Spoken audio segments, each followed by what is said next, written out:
Welcome to Green and Red, scrappy politics for scrappy people. A regular podcast on radical, environmental and anti-capitalist politics. Brought to you by Bob Bazanko and Scott Parkin.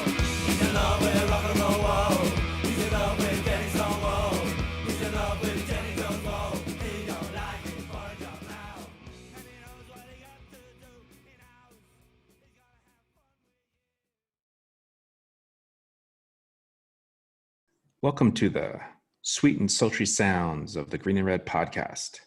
I'm your co-host, Scott Parkin, coming to you from Cameron, Montana, near Yellowstone National Park today. And as always, I'm joined by Bob Bazanko in Ohio. We are both in much cooler weather than we would be in Houston in the Bay Area. So I guess that's a good thing. Yeah, not for the Bay Area, considering what's happening there, but for folks. Well, most people probably know this.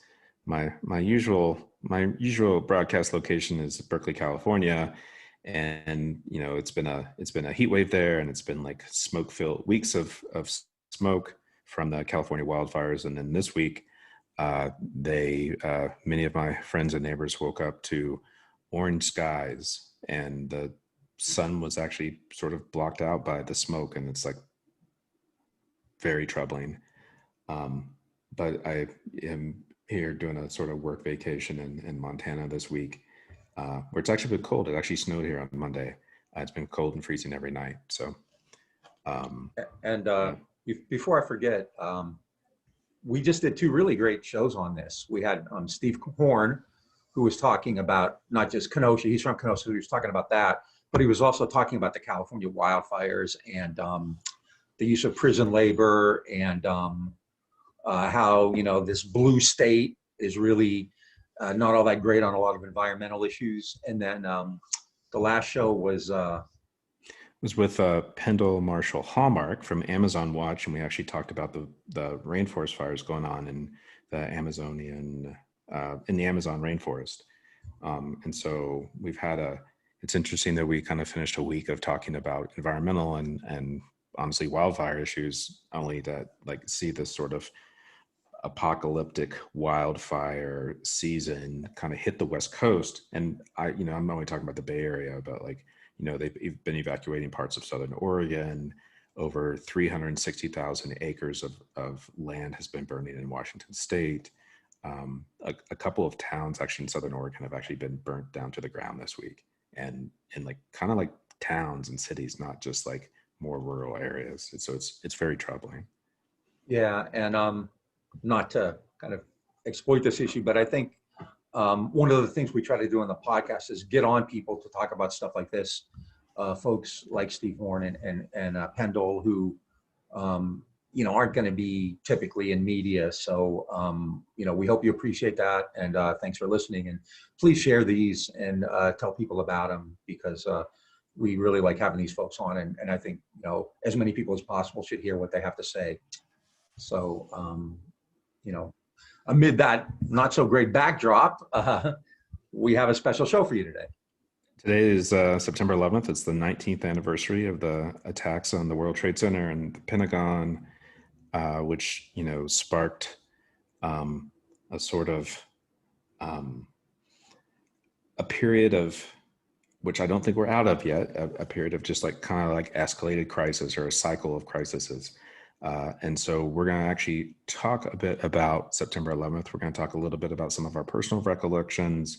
We're going to talk a little bit about the background, and then we're going to talk a little bit about what happened after 9/11. And then, if you're lucky, you might get to hear us rag on Bunker Boy a little bit, because there's actually been some recent news which we think is a little bit connected to this as well, to the sort of 9/11 period. But we want to start off with our personal recollections. And so, Bob, do you want to start off about what you were doing on September 11th, 2000? Yeah, because they you and I intersect fairly early in that day. That morning, I was actually in Washington D.C. the day before, I flew out of Washington that day, horrible flight, got delayed, all kinds of stuff, you know, and then, but thankfully I got out. That morning, I went over to see somebody, and she had the TV on, I don't know, pretty early, and I saw a picture of a plane going into a building, and I thought it was an accident. And then the second one hit, and so it was fairly clear that that wasn't an accident. And I had to go to campus because I was teaching a class that day in U.S. foreign policy, ironically. And I got there, and most of the students showed up, and they didn't know what was going on. They were all kind of frantic and frightened. And so I kind of decided to have more or less of a teach-in on the U.S. and the Middle East, since I know something about it. And one of my colleagues, Professor Dina Al-Sawal, was teaching a class in Middle Eastern history, and her students were there. So she brought him in, you know, kind of a perfect sync there, right? U.S. foreign policy, Middle Eastern history. And I think maybe we were back to back, so we took like 3 hours, or I believe maybe that was it. And so I just started kind of giving a long background into U.S. foreign policy, and giving kind of a, you know, kind of like a teaching. And then all of a sudden, people from all over started coming in from other classes, and even from downtown, including me, Scott Parkin. For folks in podcast land who don't know this, before I became the anarchist troublemaker that you all know and love, and the Green and Red podcast co-host, I actually had a job as a corporate hack. And the company I worked for was actually Continental Airlines, headquartered in Houston. I worked in downtown Houston. And so, you know, sitting at my desk early, reading the news before I started my job. And then like it starts, you know, starts coming in that like a plane has hit the World Trade Center. And at first I thought it was just an accident. And then like second plane hits World Trade Center, plane hits Pentagon, plane goes down in a field in Pennsylvania. And so it was like really clear that this was more than just like some airline accident. And at my office that day, a lot of people, like low-level management, a lot of people were allowed to go home. And so I kind of broke out that afternoon and went to this teach-in that was going on with Bob at the University of Houston. I should also say that the background is that Bob and I have been organizing for the better part of that year. We were doing actually anti-corporate globalization work, and we were preparing to go to a big protest at the end of September in Washington, D.C. at the International Monetary Fund, World Bank, where they were expecting lots of people. We had actually been organizing to get like a big crew from Houston to go, but then we were also doing educational events around town to sort of like educate people on neoliberalism, U.S. foreign policy, that sort of thing. And so we quickly, the group we had formed with like a number of other people was called the Houston Global Awareness Collective. And we quickly sort of over the next few months transitioned from an anti-corporate globalization group to an anti-war group, as then the swords started rattling. Yeah, which is often the case. That happened in Vietnam too, where you know, a lot of people were doing all kinds of different work on poverty and civil rights, and then all of a sudden it became an anti-Vietnam movement. The Houston Global Awareness Collective is something I'm very proud of, and you know, as I look back, I think that's one of the biggest, maybe the biggest resistance group I've seen in Houston since I've been there. And we had a lot of people involved, and yeah, we were all set to go to Washington and raise hell, and then this happened, and you know, the day itself was just surreal, panicky. One of my TA's husbands was flying that day, and there were just rumors all over the place that there, you know, 11 planes had been hijacked, and this happened, and there was a plane down in Denver, and there was a plane in Atlanta, and just, you know, no one had any idea what was going on. This is before Twitter and Facebook and all that, so we still had the internet, but still it was not as immediate as it would be now. And so, you know, what was really cool is just by word of mouth, all of a sudden, you know, in this teaching, well, I don't know, there were probably 300-400 people there, you know, because I think people peeked their heads in, or somebody said, you know, hey, there's this going on or whatever. So I thought it was important that day to kind of, you know, you had to do the obligatory denunciation. I mean, nobody thinks it's a good idea to hijack planes. Nobody's going to justify that or legitimate. It's horrific. It's terrorism, right? So, you know, I kind of had to do that for obvious reasons. And then I said, you know, it's important to understand why this happened. You know, it's not like a bunch of people got together the night before and said, let's do this tomorrow, right? There's a long period of time before something like that happens. And so I think that became kind of our mission at that point, is to try to understand, to try to let people know what the much larger and longer context of this was. And yeah, and I think it's also important to recognize that part of what that group, like the Houston Global Awareness Collective, what we did in Houston was we organized like these educational events and like did popular education, and then we also were like a protest group. And so Houston, where we were based, was actually the home of a number of like corporate war profiteering companies, like companies which provided logistics support or were connected to the oil industry, which was like, always had its eye on the Middle East. And so we played a pretty, like, there was a huge anti-war movement that happened in the country in that period, both around the war of Afghanistan and then in opposition to the invasion and occupation of Iraq in 2002, 2003. And so we played a fairly vital role in that we were able to sort of make this kind of corporate profit connection, which kind of kept the anti-corporate globalization work alive, at least in Houston, to what was going on in the rest of the country. Like, tens of thousands of people marched around the country, millions of people marched around the world in opposition to the Iraq war in particular. In Houston, we were able to sort of continue this focus on the companies that were profiting from it. And like, as we later found out, companies that were helping push us to war, even as like Trump sort of like called that out this week. by mistake. We were in, Bush and Cheney's hometown. I mean, Cheney had been the CEO of Halliburton. Bush is from Houston. So, I mean, this was very much a Texas government. Daddy Bush lived in Houston at the time. Still lived in Houston, yeah. And I think one of the things, the coolest thing we did, to me, was, and now kind of jumping ahead a little, we go back, but in 2003, we had these kind of every Wednesday night, we'd have these kind of vigils was it in front of Halliburton or KBR? I can't remember. It was KBR. It was before Halliburton moved to Houston. They were in Dallas over by the airport, right? So every Wednesday we'd get there like around rush hour, and we would have, a little bit of a spectacle. We'd have drums and people going around, but we also had a lot of literature, and we would talk to the folks coming out of the corporate offices. And we're actually, I think, making some real headway, because the idea that, that Cheney already had contracts for a war before the war even began. Halliburton had all these long extended, contracts with cost overruns and everything written in. So that was the approach we took. Like, do you think this is fair? I mean, that the SEC wouldn't let your business do this, but Bush and Cheney are doing it. And so I think there was really a sense that we were getting somewhere. And also, remember, the U.S. went to war against Afghanistan virtually immediately. But they also tried to portray Iraq as the real aggressor here, and that was part of what we were doing too. To say, well, wait a minute, there's really no evidence of that. These things are actually kind of disconnected.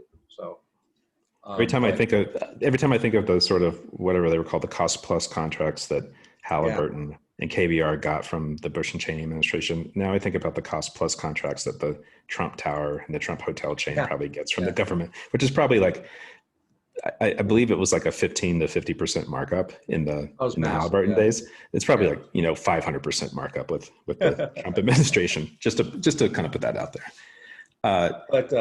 No, it was, also remember kind of one of the cool things personally for me was that like just a few weeks after that, in early October, I wrote an op-ed for the Houston Chronicle. I knew the guy, the editor of the op-ed page, and he put it in, which in retrospect may not have been the smartest thing I've ever done, but it was essentially, I forget what I titled it, but they retitled it 5 Reasons the U.S. Should Not Go to War in the Middle East.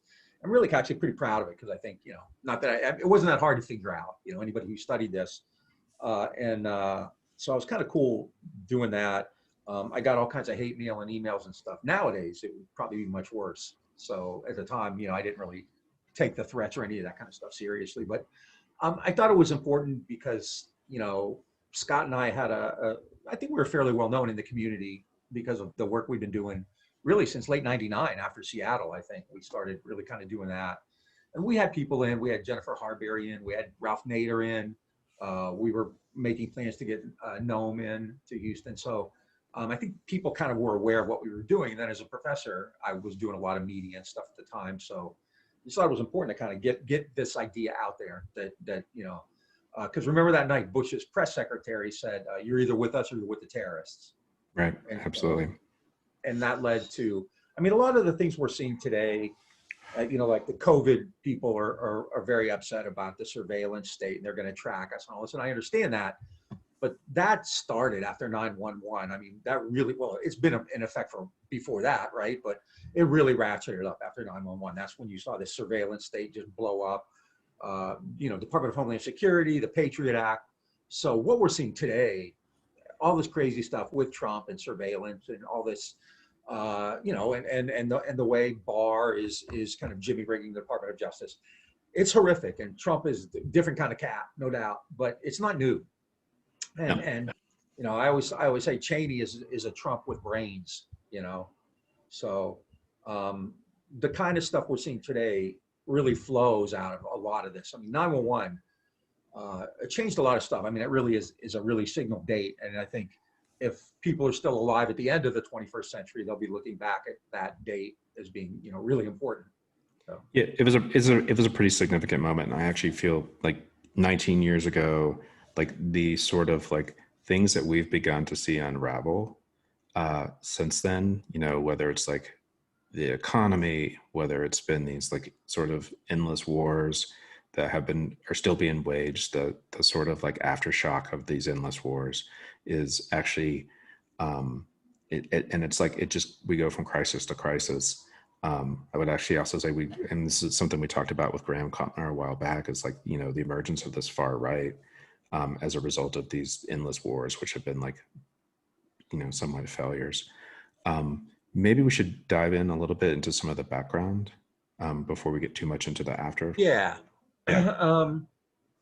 When I teach this, I start with like the Ottomans and the Balfour Declaration, and I go on and on and on. And we can put links up because I've actually had some lectures from classes I've done specifically about this, if you're really interested in it. But the United States before World War II was obviously interested in the Middle East because of that oil, but wasn't a major actor yet. The Europeans were, but during World War II, the United States really increased its role and power in the region because of the war.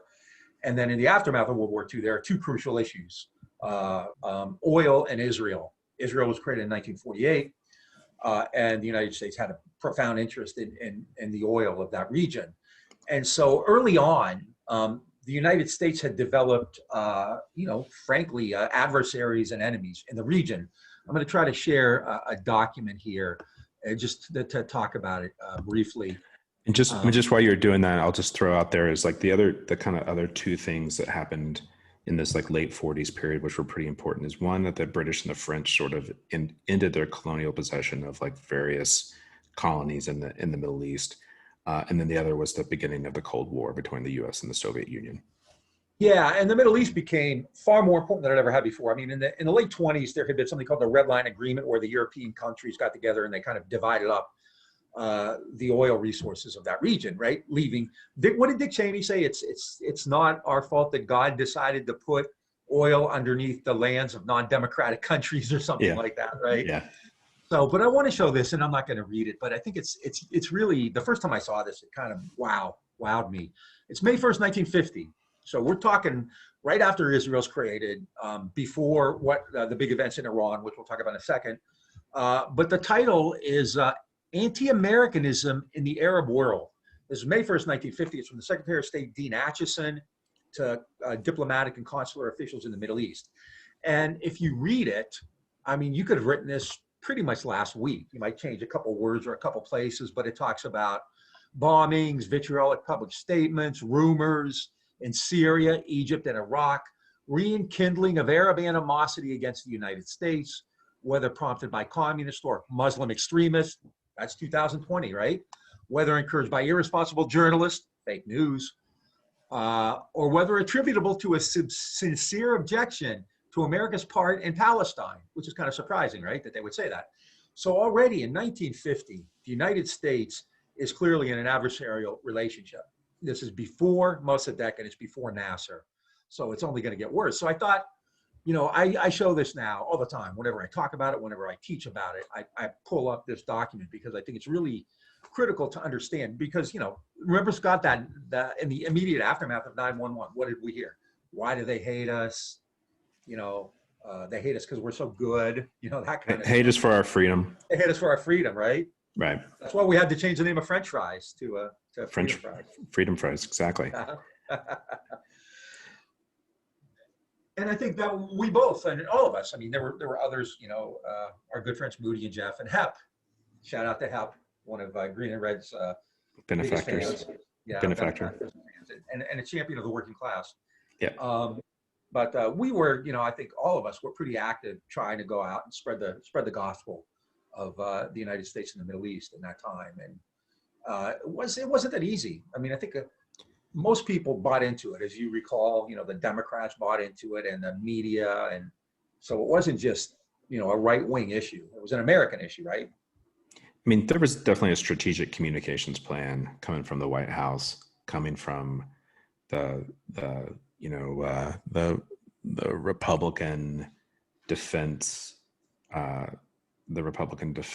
sort of like complex, and it was a propaganda effort that, it wasn't just the right and the far right, and it wasn't just like the right-wing media. It wasn't the Fox News, which was like, this is the period where I really actually felt like Fox News really gained a lot more national attention than I ever realized before. But it was also like that propaganda was put out in the liberal media, and they went along with it, as well as like the Democrats, and like significantly like two Democratic presidential candidates after this, John Kerry and Hillary Clinton, were actually a big part of this. They're still, in my opinion, they're some of the biggest hawks that we've seen in the 21st century, yeah, along with Bush and Cheney. And so, the left was a little bit of disarray. Like we'd actually had this moment around this anti-corporate globalization movement. We were caught off guard. And then like the sort of liberal establishment and the liberal media went along with what Bush and Cheney were saying. Yeah, and even on the left, I mean, a lot of what I heard was the kind of conspiracy theory stuff, which I don't want to go into detail, but there's no evidence for it. I used to, at the time when somebody would say they knew for sure that Mossad had done it or Bush and Cheney had done it, it's like, with all due respect, these guys couldn't find their insert body part in the dark. So they're not going to be able to set that up. So, to me, the idea that people would hate the U.S. so much that they would hijack planes and blow up buildings is far more radical and chilling, actually, than some kind of crazy conspiracy theory. So we had to deal with that as well. Yeah. And then, in all the votes, like for Homeland Security, for the Patriot Act, for authorization of force, yeah, I mean, the Democrats and the liberals, I think, was it Paul Wellstone, the only Democrat to vote against, was it the Patriot Act or something like that? It was a small handful of them. Yeah. Yeah, and Barbara Lee and Wellstone, I think, were the two who stood out. I don't know if there were any others. Yeah. I don't know what Senator Bernard Sanders did. So we'll look that up later. Well, he was in the House then, but yeah. Yeah, but I mean, there was a House vote on it too, wasn't there? I thought he voted against it as well. I could be wrong. I remember Barbara Lee was the most outspoken, and Wellstone. So it was a profound time. I mean, the government clearly used this. And that was the other part. Like everyone says, they set this up in order to get these new powers. Same, we're hearing this with COVID. They've created COVID to get these new powers. And I keep going back to George Bundy's line in 1965, play Cruiser like streetcars. You don't really need to contrive some kind of crisis because there's always something you can use. So the movement to surveil Americans, to get access to their library records or to get access to what they bought from Amazon, had already been in place. And it clearly accelerated, but wasn't new. Yeah, and even more insidious than that is like there's the kind of like national security surveillance state sort of like development that's happening in that period. But it's also like a moment where they get majorities in Congress. The Republicans get majorities in Congress. We start seeing a lot more austerity. We start seeing talk a lot more about tax cuts. We see a lot more of these sort of domestic policies that are being pushed through. And if you oppose them, then you're not patriotic, you're un-American. And I think that's an important, it's like a sort of like softer impact. I mean, softer impact for some people, harder impact for the poor. But like, it's also like a kind of important thing to realize there is that they saw this as a moment to continue this neoliberal project, for lack of a better word, where they're rowing away like the safety net, which had like kind of come out of like this 1930s, 1940s period. Yeah, no, it had massive, and I mean that's still around today. What we're seeing today, yeah. Anytime there's a crisis, you're going to see kind of similar patterns, attacks on people who are different, whether they be radicals or anarchists, or in that period it was Muslims. I remember in my class, I had huge classes at the time. There were probably 450 in my survey course, and I had a bunch of Arab and Muslim students who I didn't see, and they would come. A couple of weeks later they came back and said, they were afraid to come to campus because and I will say this, unlike Trump, who really incites and throws gasoline on everything he can. I mean, Bush did say this isn't a war against Muslims, so to at least he had the sense to pretend, right? Even though there were people like a Sikh was killed in Arizona because a bunch of people thought he was a Muslim or something like that. But it was a chilling time, a terrifying time. You had the anthrax scare just weeks later. So yeah, it was, I tell my students, if you live through that, then what you're seeing today is the closest thing. The closest thing to that would be 9/11. Before that, it would be, there are certain things like 1968 or Pearl Harbor or whatever, but maybe the Cuban Missile Crisis. But it's Red Scare. The Red Scare, yeah, it's rare, and it's kind of a big deal. So anyway, in the short term, I think the important stuff, I showed that document from 1950. So the United States already was looked at with great suspicion in the Middle East. And then in 1953, a couple important things happened. In Iran, a new prime minister was in office, Mohammad Mossadegh, who wanted to nationalize their oil resources. Britain, the Anglo-Iranian oil company, controlled and I looked this up many times because the first time I saw it, I didn't believe it. It was like 99.9% of oil profits went back to Britain. So Iran, had all this incredible oil. I believe it was the second biggest producer at the time after Saudi. Yet the Iranians were losing money on their oil fields, right? So they had this big, movement for nationalization. The British asked the U.S. for help, and so the CIA went to Tehran, made contact with opposing elements there, the military especially, and Mohammad Mossadegh was overthrown in 1953. There's also in 1953, Gamal Abdel Nasser comes to power in Egypt, who is a big advocate of Arab nationalism, pan-Arab nationalism. And in the history of the Middle East, those two people, Mossadegh and Nasser, are still well known. And those are two of the more important events in 20th century history, even though, Americans don't really know much about them. So the United States now is seen as the country that overthrew Mossadegh, and the United States now faces this specter of Nasserism, right? Which is going to grow, and then especially with the Suez crisis, the U.S. had agreed to help Nasser build a dam for irrigation at Aswan. But then they pulled aid when they found out that Nasser was getting weapons from Czechoslovakia. And that led to Nasser scuttling ships in the Suez Canal, which was controlled by the French and the British, almost led to war in October of 1956. So that region, and of course the United States continued support of Israel, which wasn't nearly what it would become. It really blows up in 1967. But one other thing real quick, the flag is that when they threw out Mossadegh, they replaced him with a pretty brutal dictator, which was the Shah of Iran, Mohammad Reza Pahlavi.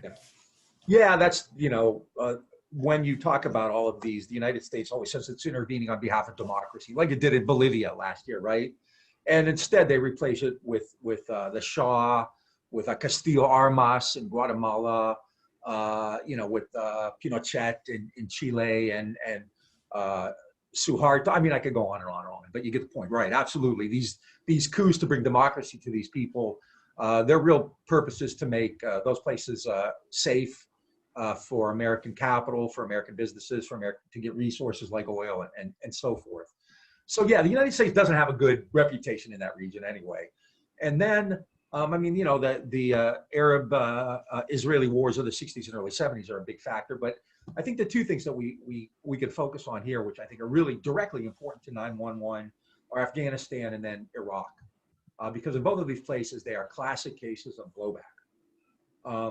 Without going into a lot of detail on Afghanistan, although it's really fascinating stuff, and the media never talks about any of this. There's a book by, I think his name is David Gibbs. Might be Daniel, but I think it's David Gibbs. But I would look him up on Afghanistan. And I'm going to try to really be brief about this because it's somewhat convoluted. But Afghanistan had a kind of an old tyrannical kind of king in charge, and he was overthrown in 1975. A new government was put into place. And it was a very progressive by Afghan standards. It, gave women the vote. It expanded the educational system. And it was, well, there were two Marxist groups in Afghanistan, and one of these groups became government, right? The other, and this is where, I'll try to, it's somewhat complicated. There was, I call them the sane and the crazy Marxist groups, right? So the sane Marxist group was in power and making all these kinds of progressive reforms and so forth. But the other group was pressuring them. And so to kind of fast forward, this is what led to the invasion of 1978. So the more extreme Marxist group overthrew the Marxist group that was in government, all right? Now, at that point, President Jimmy Carter, remember the human rights president, he's a great guy. I mean, he's building houses and stuff, but as a president, he was kind of your typical neoliberal hawk. And he was not going to tolerate that Soviet intervention into Afghanistan in order to protect what I call the sane government there against the extremist government there. So he immediately took steps to create an opposition, and that led to the National Security Advisor, Zbigniew Brzezinski, going there right after Christmas during the invasion, and actually talking to these groups that the United States was funding an army called the Mujahideen, which essentially means freedom fighter. So all of these mostly fundamentalist Muslims went to Pakistan on the border, and they wanted to fight against the Russians in Afghanistan. And the United States was their benefactor. And this is a striking video that Scott's going to put up now of Brzezinski going to the border. Yep. The other thing I'll say real quick while I'm getting this video up is that the schools that many of these young fighters went to were called Talibans. Yes. Right. And here is the video.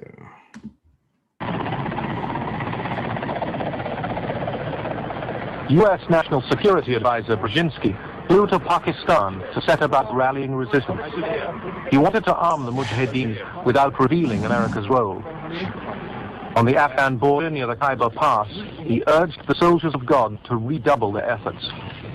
We know of their deep belief in God, and we are confident that their struggle will succeed. That land over there is yours. You'll go back to it one day, because your fight will prevail, and you'll have your homes, your mosques back again, because your cause is right, and God is on your side.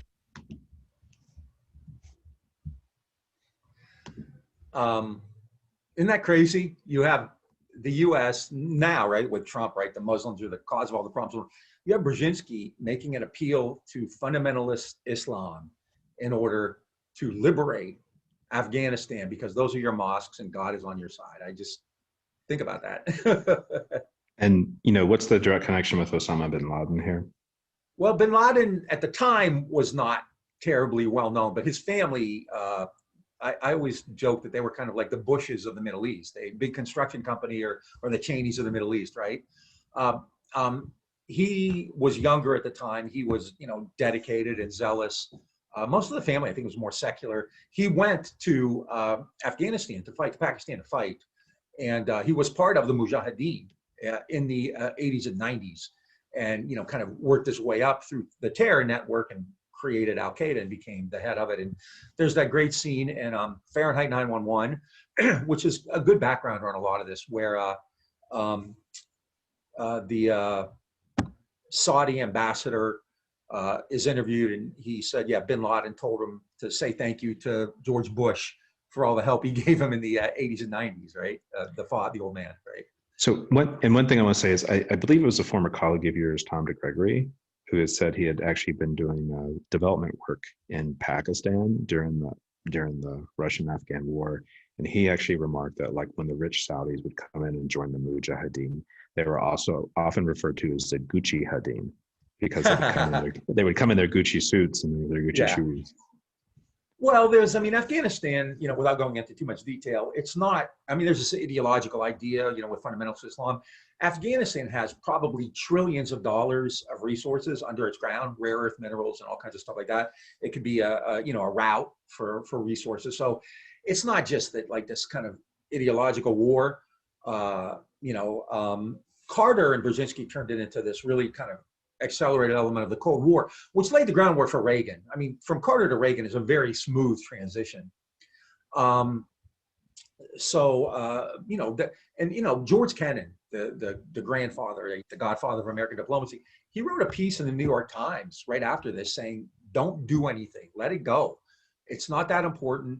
If you try to intervene in Afghanistan, that would be like the Soviet Union intervening in Latin America, in Cuba or in Nicaragua or wherever, right? And so a lot of people in the establishment said, just let this go. But Carter and Brzezinski wouldn't let go of it.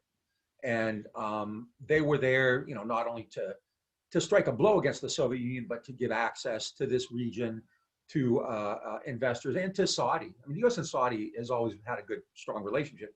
Like now, right? It's facilitating the slaughter of who knows, hundreds of thousands, millions of Yemenis. So yeah, and that's crucial because the United States really set into, now, I don't know, like, it's hard to say the U.S. created the Mujahideen or the Taliban or Al-Qaeda because, they were getting funded from other sources as well. But the United States certainly helped.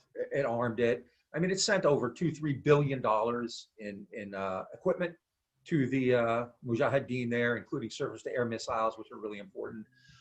So the United States clearly was the creditor and the supplier of arms in a very significant way in that region. So the U.S. has a big role to play in Afghanistan. And so kind of like talking on U.S. role in the Middle East, you want to switch over to Iraq? Yeah, which is also interesting, right? Because Saddam Hussein became the biggest threat since Hitler. Saddam Hussein was part of a group led by the Ba'ath Party that overthrew a fairly progressive government in the early 1960s. And then at that point in 1963, in fact, the CIA went to Baghdad and helped this new government, of which Saddam was kind of a minor level functionary, pick out people who were then repressed, killed, tortured, and so forth. So the United States enemies of the state. Yeah. So the United States was already on that side, and then Saddam kind of worked his way up, butchered his way into power. The United States was on good terms with Iraq, and the relationship got even stronger after the Iranian Revolution. The Shah, who you mentioned earlier, was this brutal, repressive regime, was overthrown by Mujahideen is just a generic term for freedom fighters. So the Iranian Mujahideen, which initially were actually kind of a group of secular radicals and Marxists, but they were joined by these Muslim fundamentalists as well. And so when the Shah was overthrown, they bring back this cleric, Ayatollah Khomeini. And at that point, the kind of Muslim element of the Mujahideen purged the secular radical movement, and it became an Islamic revolution, right? And it took Americans hostage, and it had this clear antipathy to the United States because 1953, Mossadegh. The United States, 1978 was the first time that I don't know how many did, but if you heard about the 1953 coup in America, it was probably because of 1978. That's the first time that Americans had any kind of discussion of it, right? And so at that point, Saddam became far more useful, valuable, became an asset. Iraq and Iran had longstanding issues anyway over the Shatt al-Arab waterway, and there were land disputes and Shia versus Sunni Islam and things like that. And Arab versus Persians. Persians, right. As well. So in 1980, with U.S. encouragement, and whatever that word means, because I'm still not exactly sure, but there's no doubt the United States and Iraq were communicating on this. And in 1980, Iraq attacked Iran, and that began one of the more brutal and bloody wars of the late 20th century, the Iran-Iraq War, which lasted from around 1980 to 1988. During that period, Saddam Hussein received about $40 billion in support from the United States, weapons, technology transfers that had been outlawed before that, American advisors were in the field with the Iraqi army. American advisors were in the field when Iraq used chemical and biological weapons against Iran and violating, every kind of international law. And this was later in the 90s that the New York Times got a hold of these through FOIA requests and published them, right? So the United States was heavily supporting Saddam, just as it was supporting the Taliban in this war against Iran. And in 1988, Iraq won that war, brutal, bloody war. And in the aftermath of that war, Iraq was in bad shape. They had spent a lot of money. They relied on oil revenues. The price of oil was really low. And so this will lead, now we're getting really into the direct confluence of events that led to 9/11, right? And then they were in debt to like Western banks because they had borrowed heavily to kind of fund the war. And so, jumping ahead. One other quick little historical tidbit I'll throw in here. Also, in the midst of this war, even though the U.S. had been backing Saddam the whole time, in the mid '80s, it also came out that the U.S. had actually been selling weapons to the Iranians as well. Yeah, Iran-Contra, right. Yeah, right. And so yes. So the U.S. is basically feeling both sides. Yeah, absolutely. In a sense. The other irony is that in Iraq, the United States and Soviet Union, this is, Reagan had kind of reinvigorated the Cold War, and the U.S. and Soviet Union were both selling weapons to Saddam Hussein. So it's, it's kind of one of those things where, a couple of years ago, there was a story where in Syria, the Pentagon had created a militia and it was funding it. And then also in Syria, the CIA had created a militia and was funding it, and they were on opposite sides. So the Pentagon and CIA militias were fighting each other. So that's not terribly surprising, right? Right. And at least one of those militias was an Al-Qaeda aligned militia as well. Yeah. So in 1990, Iraq is in desperate economic shape, and it has a particular conflict with Kuwait, which used to be part of Iraq, but was cut apart in the 1920s and 30s by the British. And so the American ambassador, April Glaspie, went to Baghdad to meet with Saddam Hussein and Tariq Aziz to talk to them about this continuing crisis with Kuwait. Kuwait was flooding the market with oil, which meant the price was lower, which was really hurting Iraq, right? So, and April Glaspie talking to Saddam and Tariq says, we'd like to see the price go above $25 a barrel, right? And then Saddam says the price at one stage had dropped and it's a disaster, but this is kind of the thing that's I think really critical here. April Glaspie, I lived here for years in Iraq. I admire your efforts. We understand that our opinion is that you should have the opportunity to rebuild your country, but we have no opinion on the Arab conflicts like your border disagreement with Kuwait. Now this is July 25th, right? 1990, July 25th. April Glaspie, who was given instructions by Jim Baker and George Bush, right?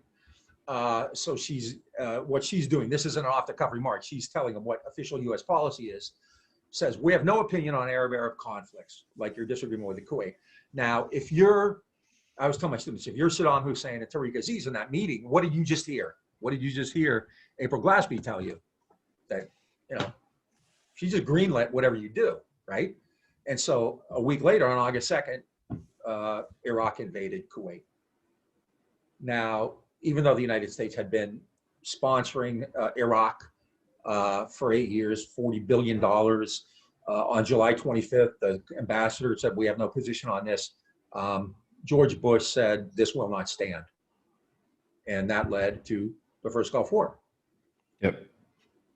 And one thing I was going to make an off-color comment. Kuwait is also seen as like one of the Beverly Hills of the Middle East, whereas like Iraq was this country that had been battered by war, and then as a result of that, economically, and so it's a little bit of a, in a sense, there was a little bit of a class conflict going on there as well. Oh yeah, well, and also shares a border with Saudi, which the United States has bases there. So but of course the U.S. Immediately the PR went into effect, about Saddam as the new Hitler, and this is an attack on democracy, and this is the gravest threat ever. And the 2 years earlier, the guy was America's, golden boy. Right. In the 70s, I always do this because it's a fun Kissinger story, but in the 70s, the United States briefly was supporting guerrilla operations among the Kurds in northern Iraq. And, they realized this wasn't going to help, right? It was pointless, so Kissinger pulled all the money, pulled all the aid immediately, didn't warn him or anything. And Saddam went in and slaughtered a whole village. I forget which one it was. And, somebody said to Kissinger, don't you feel bad about that? You set those guys up. And Kissinger said, covert operations is not missionary work. So how the U.S. looks at things, right? Right. Right. The United States had been Saddam's benefactor. And at the same time, it's the benefactor of, people like bin Laden, right? And so, but in 90 and 91, the United States flips on Saddam, goes to war, fairly easily removes Iraq out of Kuwait, but doesn't remove Saddam from power. And so you have, this brutal sanctions regime for about 10 years, which probably killed 1 million Iraqis, and strategic airstrikes for whenever they thought he was doing something to kind of spank him a little bit. Or whenever a president was caught with a woman who wasn't his wife having oral sex in the Oval Office. There's that too. You could blow it up there too to distract people away from it. So I mean, Iraq was no pun intended. No pun intended. Yeah, Iraq was bombed more than Kosovo in that period of time. So I think people always talk about Kosovo and Serbia. I'm like, no, Iraq actually. I forget what was it, something Fox or something was Operation whatever. But anyway, it was there was this Operation Desert Fox. Desert Fox, right? No, there was this brutal regime, a sanctions regime, which prevented Iraq from getting like medicine and chemotherapy treatments and stuff. Plus, during the war, the United States had essentially destroyed the water system in Iraq. As the Iraqi army was retreating, it set fire to oil fields. So there was an environmental cataclysm there. People didn't have clean water. It was just brutal. And the US media really never really told the truth about it. There were also, this is when you started to hear people talk about, how bad Saddam was, and how he had weapons of mass destruction and this and that, which is obviously ridiculous because there were UN inspectors and International Atomic Energy. There were people all over Iraq all the time doing inspections. So when they started talking about that in 2001, there was a decade there where we knew that, nothing like that was really happening. But so the United States now has kind of set the stage for this continued crisis with Iraq and created a rationale to invade eventually Iraq too. The irony is that kind of thinking about this period from 1950 to 2001, where the U.S. is responsible or at least has a hand in this sort of just continuing cycle of crisis in the Middle East. Is ironically the actions on 9/11, 2001 actually kind of put that into motion internally in the U.S. So it's an interesting dynamic. Yeah, the national security state kind of came home too, it's kind of funny if you ever look at the creation of the national security state in 1940, the National Security Act in 1947. The biggest critic was a very conservative Republican named Robert Taft from Ohio, who really predicted with great accuracy what would happen. We would have this garrison state at home, loss of liberty and all this kind of stuff. It's the kind of thing that libertarians used to talk about, before Rand Paul, when they just became Republicans. Yeah. And then Trump-loving Republicans. Oh my God. And that's what was happening in Iraq. At the same time, that conflict in Afghanistan continued and eventually led to Taliban victory. Yeah. Which was just basically bankrolled, helped, to a significant degree by the United States. So the United States, had supported Saddam, had supported bin Laden, and now, with 9/11, was kind of getting that blowback from it. Bin Laden had become, kind of created this independent terror network. He had, was in 1993, the explosion at the World Trade Center in the parking garage there. Yeah, he was connected to the bombing of Khobar Towers and Khobar Towers, and I think there was something in Indonesia. There were a series of blow-ups and Sudan. Ones. Well, and then Kenya and Tanzania, the U.S. embassies. Right, but clearly bin Laden was kind of on the run, but he clearly had sanctuary in Afghanistan at think that was pretty well established. When 9/11 happened, though, the focus turned on Iraq. And initially, first they said that, Iraq did it, which obviously, Iraq and Saddam and bin Laden never were allies of any kind at all. So that was the first, kind of rationale, bin Laden and Saddam did this, and there was no evidence for that. So they kind of kept shifting terrain, but they had to kind of link this to Iraq. They also fabricated intelligence saying that operatives with Al-Qaeda had met with Iraqi intelligence operatives in like Switzerland or somewhere like that. Right. And then they had a source which told them that, and then he completely was disproven. Yeah. I mean, there were bin Laden and Saddam never cooperated on anything. Nor did the Iranians, for that matter. Iran and bin Laden, were blood enemies too. So when that happened, it was clear the United States would do something about Afghanistan, which it did in October. Like within a month, the U.S. had gone in and kind of helped get rid of the Taliban government, at least in title, if nothing else.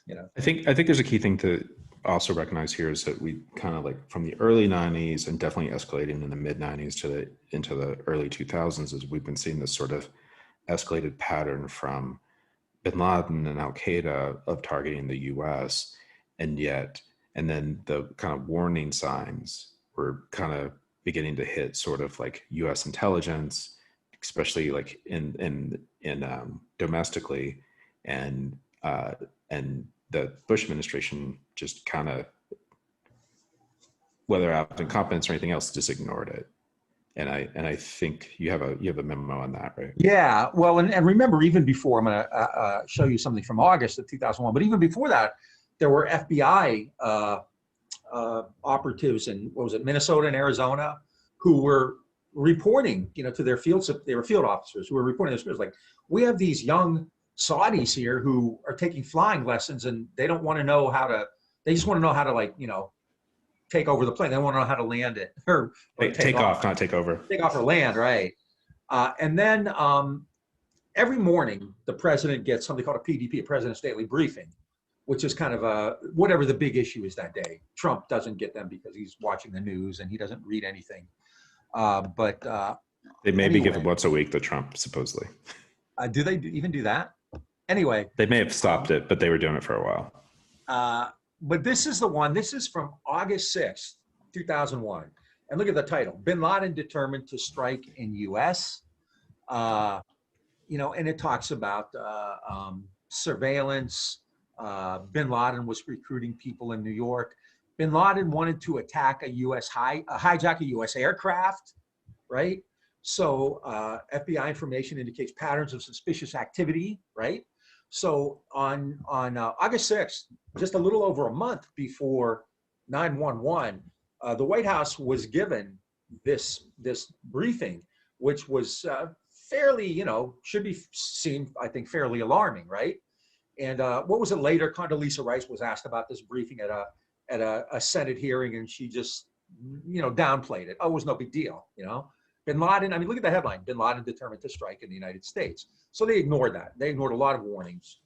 And so when the attack came, and I think that also gave rise to a lot of these conspiracy theories too, right?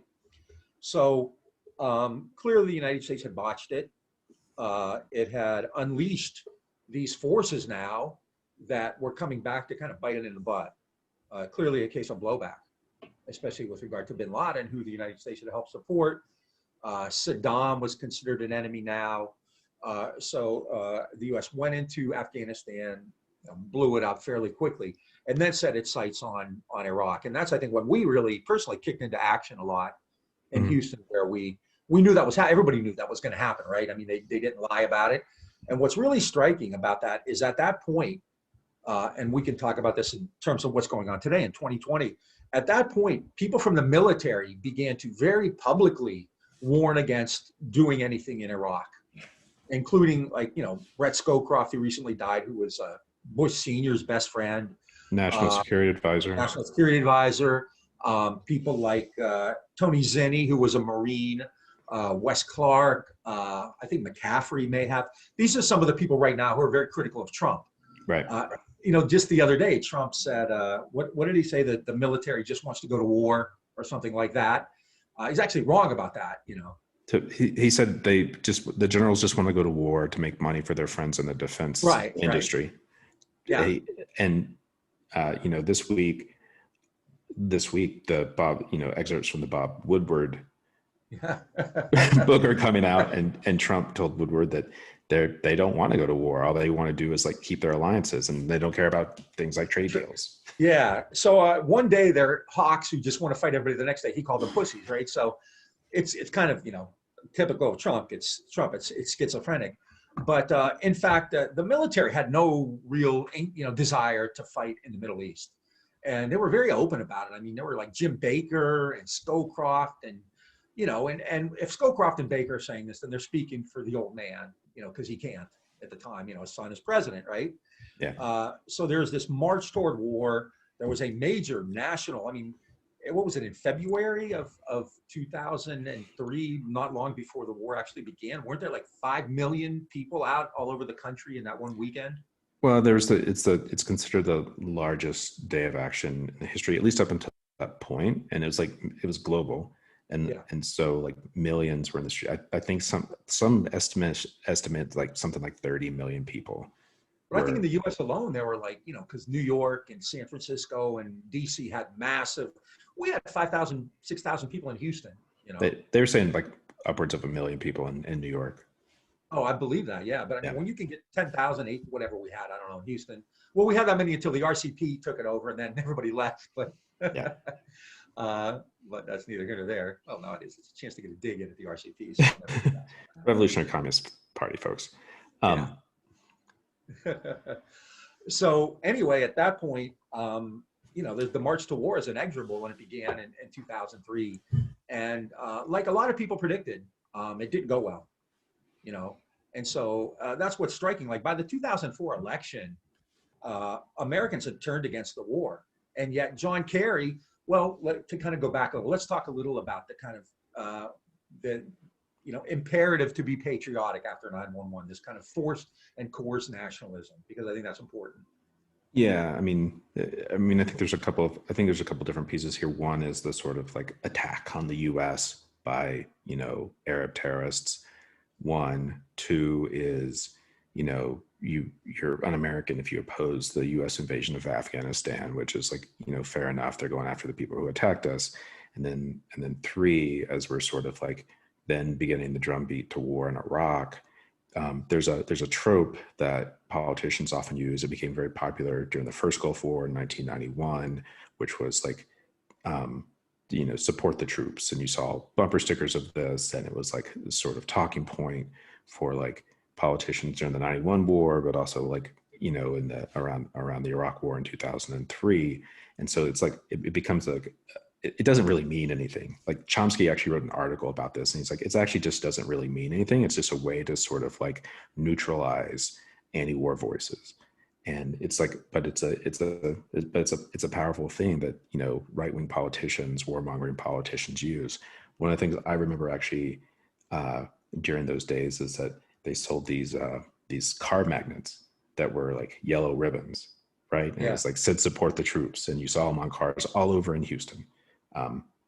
There were anarchist friends who would play games for how many we could go take off cars in an evening, things like that.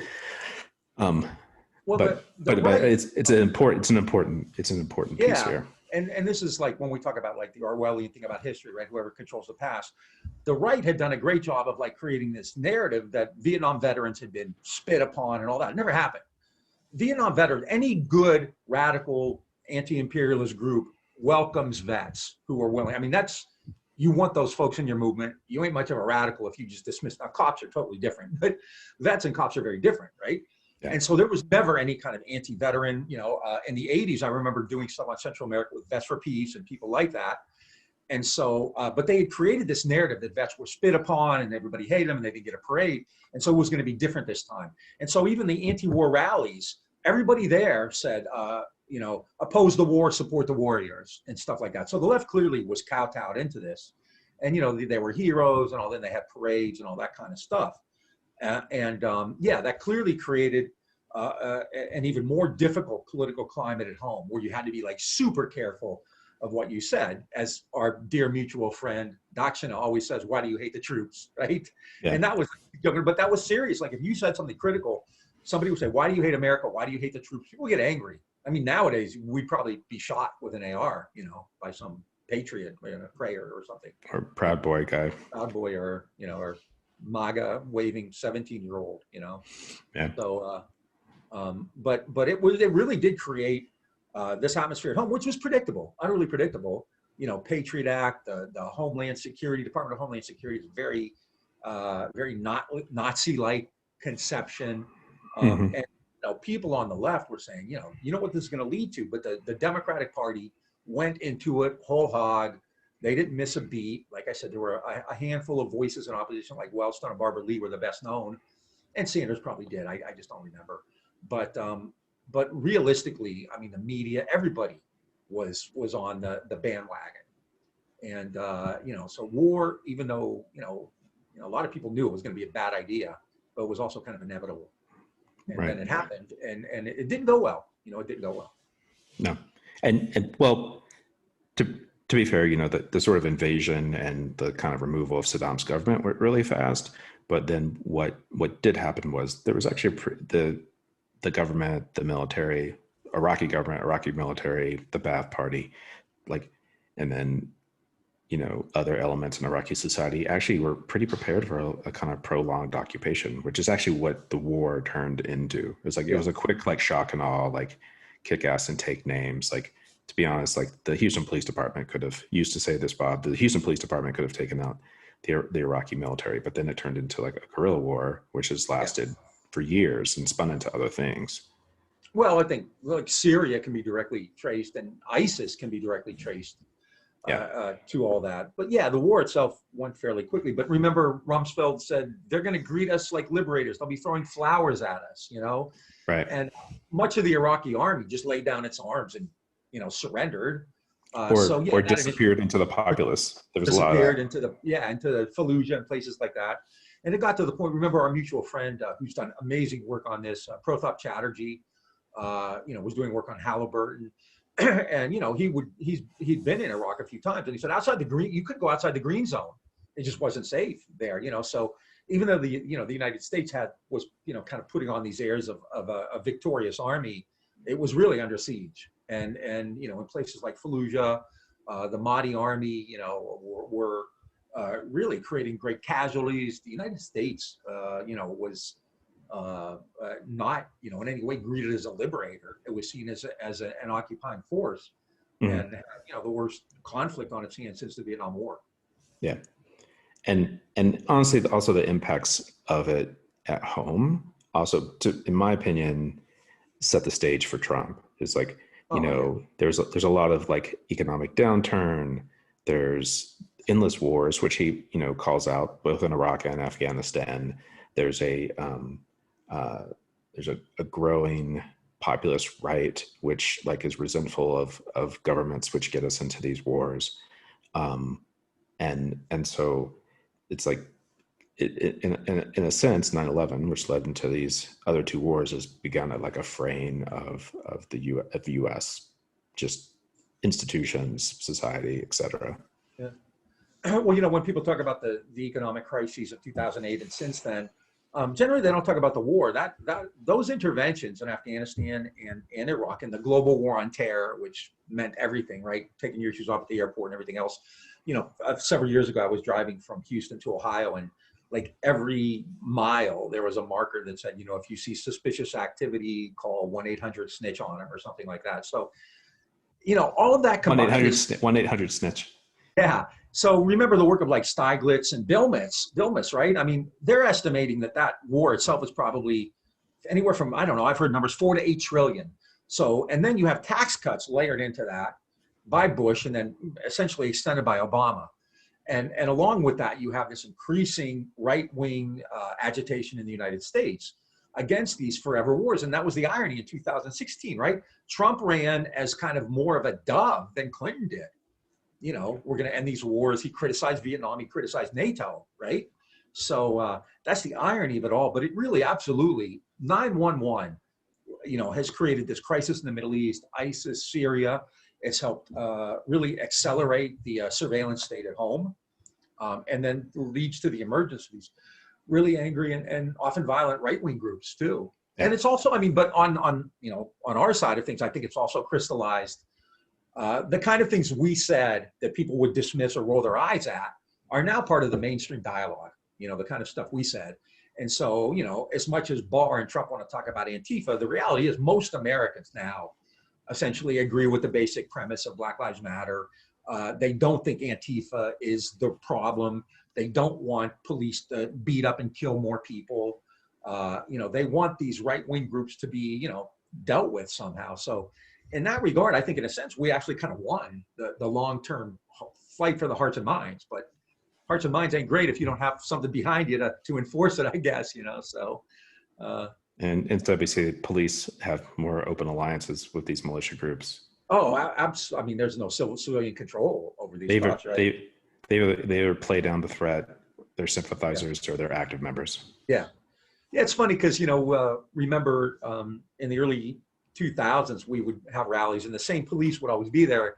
There was a Houston cop. We used to call him Inspector Luger because he reminded us of the character on Barney Miller. And, but he would kind of tell us, what was going on. I actually seemed like a stand-up guy. I never really was concerned about him. He would ask me for intelligence and I would just laugh. But he would always say, what's happening here? What about this? And, take care and, be safe and all stuff. I think he was legit, Yeah. Gene Kennedy. Yeah. Didn't he support you when you were in Australia? When I was in jail in Australia, he had retired by then. Yeah. And he had sent an email to one of my support email accounts saying, cool. get home safe. He actually passed away a couple of years ago. Yeah. Well, he smoked about 3 packs every time we were out. So it's true. He was also a helicopter pilot in Vietnam. Oh, was he? I wish I'd known that at the time. Yeah. But anyway, we're kind of reminiscing now. But yeah. I think, it's 9/11. It's 19 years later. At that moment, if you had said, what's going to happen in the next 19 years, it probably wouldn't look like today. I don't know what it would look like, but we're very casually talking about 9/11 19 years later, even though it's probably more apocalyptic than we imagined it would be, I think if somebody had said, will there be a war in Syria and could there be this kind of sect like ISIS? Yeah, I think we could have said, yeah, that makes sense. But a lot of this other stuff it's pretty chilling.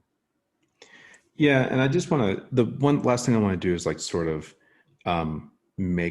we've talked a lot today about Middle Eastern politics and some of the kind of ramifications of policy since the 40s and 50s, but then also the ramifications of 9/11.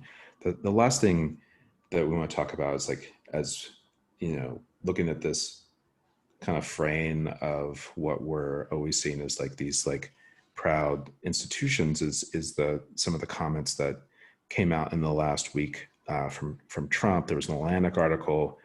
We talked actually a bit about the support your troops trope, which politicians often roll out when they go into they start a war somewhere. And so it's an interesting contrast with what Trump has been putting out, which is this article basically makes the case that he basically doesn't have a very high opinion of soldiers who've died or who have been maimed in combat. The suckers and losers. We actually had talked about doing a whole episode on this, but we thought it fit in pretty well here. But he basically is shares off, from the hip. I don't think really he has a plan or really thinks about these things always, but he basically has been denigrating, the military, and it's been it's catching up to him. And just a couple quick examples. He's very known for saying that he didn't think John McCain was a war hero. I don't like people who were captured. He called George H.W. Bush, the father, a loser for being shot down by the Japanese in World War II. And then, soldiers who died on D-Day, Marines who died at Belleau Wood in World War I, he called them, losers and suckers. And so and there's a little bit of blowback going on for him around that right now, but we just want to kind of put that out there. At Arlington with John Kelly, whose son died in Afghanistan, or, why do they go in? What's in it for them? It's ironic because, and this is, I think, to you and I know, it's very important. We've always been really, kind of stressed the idea that people on the left need to be very open to vets and to people in the military, not cops, but vets. And many of the best activists, most radical activists, and most effective activists have come out of the military, right? And so I've never heard anybody on the left call, soldiers losers and suckers. I mean, some of them have done really horrific things, and of course Trump pardons those, right? Trump pardons the soldiers who commit war crimes. But yeah, it's during the primaries, Bernie Sanders got 3 times more money than anybody among active service military. And then even before this Atlantic article came out, active duty military was supporting supporting Biden over Trump 43-37. So this kind of media narrative that Trump is losing his support among the military is wrong. He's never had it, but it really is amazing, isn't it, that all of these right wingers who would have beat the shit out of us if we had said anything like losers and suckers. I mean, oh my God, they would have shot us, right? Like with Trump, they don't care. They continue to support. So it's a really weird kind of complex kind of situation, but it could be an opening too. I mean, I think Trump has, really created such a massive fissure among military people and politicians that this could be an opening for people like Graham Klumpner, right? To get more and more people like that into the movement. I mean, there are clearly a lot of these right-wing militias are vets, but I think there are a lot of vets on the other side too, so, I think that Trump in many ways has kind of crystallized this. So that might be the saving grace of it. But I mean, yeah, we're still in the 911 world, and we will be for quite some time. I mean, the Middle East is still ablaze. Syria, the United States continues to ratchet up its support of Israel. Iraq is not stable. Trump is trying to destroy Iran by non-military means with a brutal sanction. Same in Venezuela. So yeah, the impact of 911 is still there. Yeah, and the New York Times actually had a article this week saying that since the beginning of the global war on terror, there's 37 million people have been displaced, and so those sort of high refugee numbers, which is another kind of factor in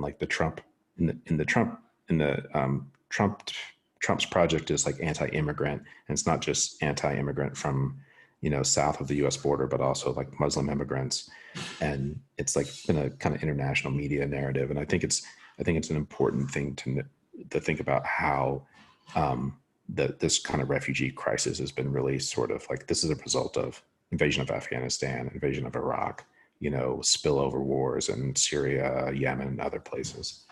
Oh yeah, and then you have child soldiers. Global warming can be connected to the aftermath of 911, climate change, which really accelerated. I mean, we've seen even greater and more intense deviations because of this increased militarization and these wars all over the world.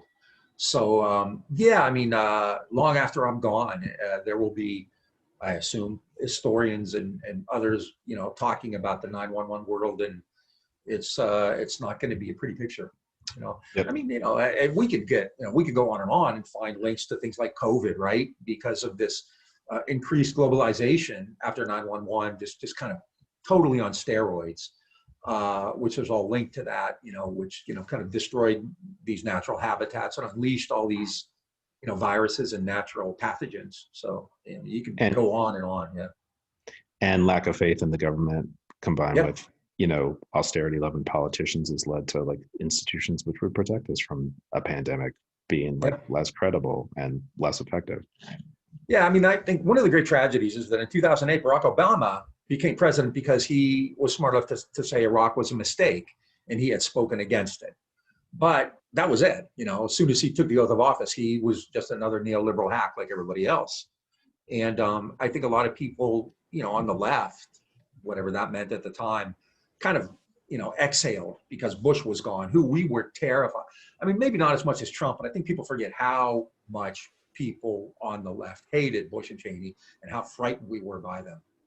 And And I think everybody exhaled with Obama and kind of gave him a free pass, which isn't going to happen if Biden is president. Honestly, I hope Biden's president. You got to get rid of Trump. But on January 21st, 2021, I don't think you're going to see people laying down their metaphorical arms at all. I think the streets will still be full of people. Yeah, so, if we have anything to say about it. Yeah. I'm gonna wrap us up. Folks, you've been listening to the Green and Red podcast. We just had our 9/11 anniversary episode. If you want to support podcasts like this, podcast episodes like this, go to patreon.com/Green Red Podcast and become a patron, which is essentially a recurring donor. Or you can go to our website, greenandredpodcast.org, and make a one-time donation. And you can also follow us on Facebook, Twitter, and Instagram.